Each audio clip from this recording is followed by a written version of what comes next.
Hi, my name is Zach and I make videos.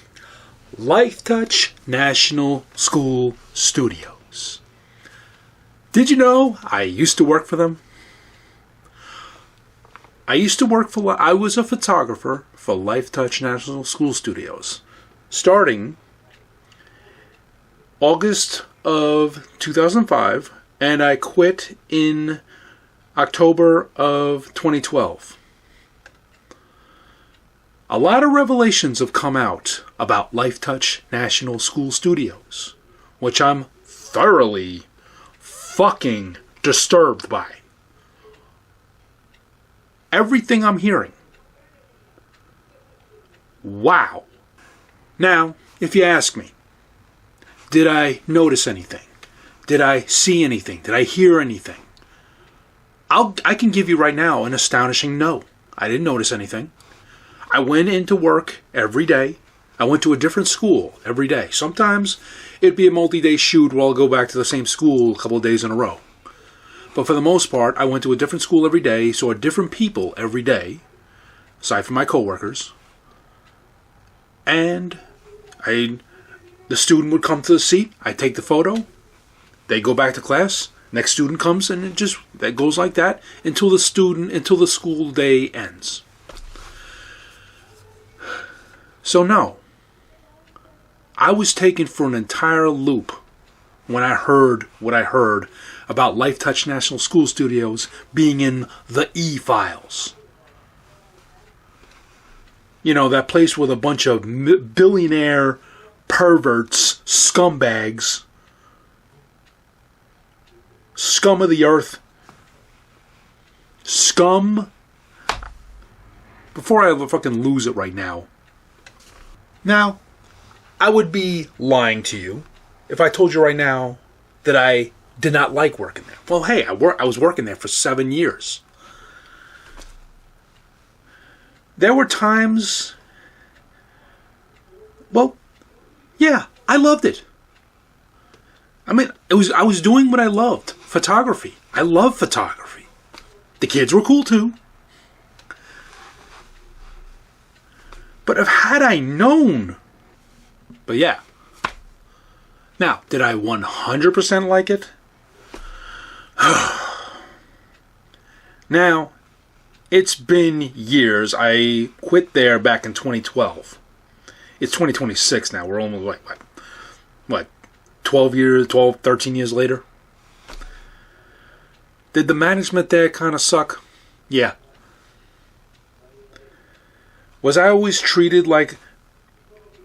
I mentioned this in a recent video I did a couple of years ago where I said, working while learning disabled and or mentally disabled.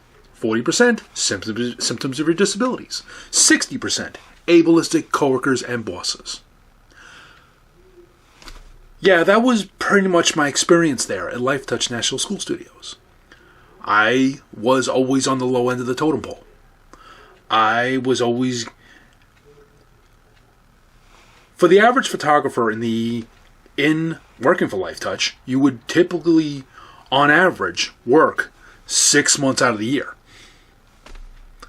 You're lucky if you're lucky, you'll only get 2 months off.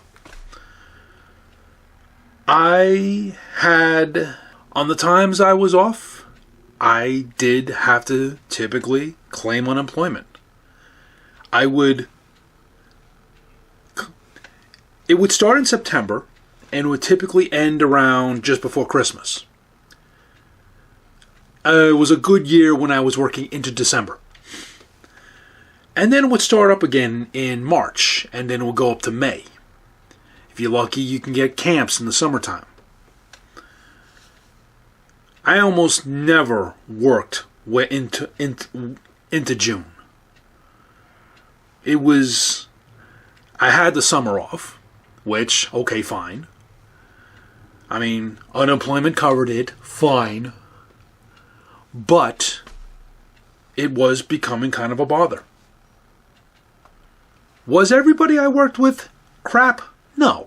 I mean, I actually get along with a lot of people that I used to work with at Lifetouch. I mean, there's quite a few people that I'm friends with on Facebook. You know, they're not bad people. Most of them are really good people.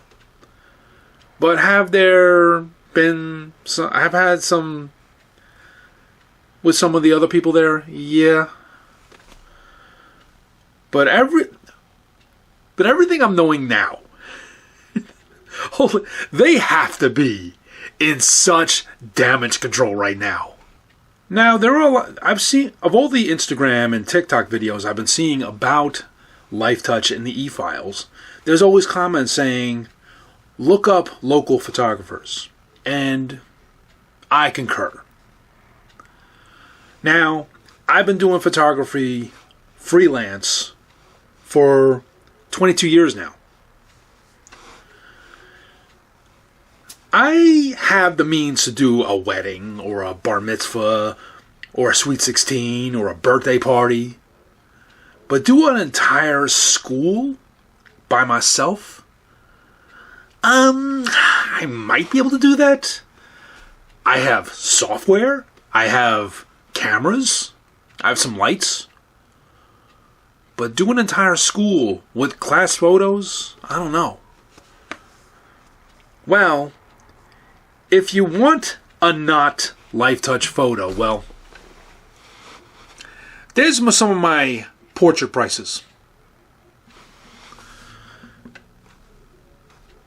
I'll leave links to where you can find them, if you can't read it on the screen. Anyway, what else are we going to find in the e-files? Holy fucking shit. I mean, holy fucking shit.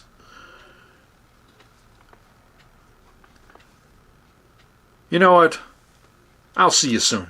Wise Ass Gamer, signing out.